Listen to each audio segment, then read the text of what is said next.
Okay, goods na. Andito na ako ngayon sa kakainan natin dito sa San Dionisio, Parañaque.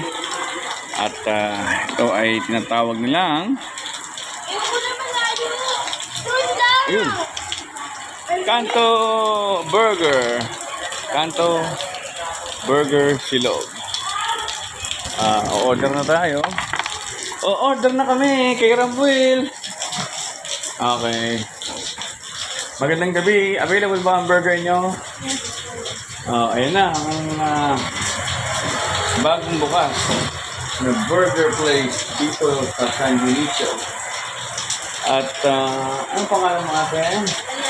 Ako si Dom Marquez. At ito naman ang ating napakagandang lalaking lehitimong batang San Dionisio. Siyempre, si Ramuel. Wala na iba. Okay, so, anong best seller yun dito pala ate? Beef burger? Beef burger? Uy, ganda yan. Sige, bigyan mo ng pinakamalaking burger. Pinakamalaking burger na pinakamaraming palaman. Maraming filling. Siyempre, of course, cheese and everything. So, ano yung the best na pang food trip talaga. At anong drinks yung masarap dito? Ayun. Ay, meron pala tayong milk tea doon mamaya. Kaya Brother Ramuel. Alam mo na ang ating special order, pinaka-bestseller na ice na milk tea dyan. Tama-tama. Order ka na ba dito? Sige.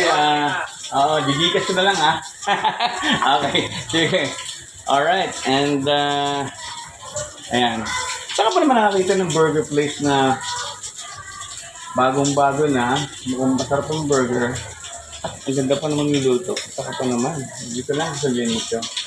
So, just give it like 5 to 10 minutes for the burger to finish. So, for the meantime, ayan, medyo strict sila ngayon for customer use only. Kasi baka maraming mga nag-overstaying kagaya sa Starbucks. Mga mahibad kape. Kaya, nervous na sila. So, I'll be back in like 10 to 15 minutes. And stick around.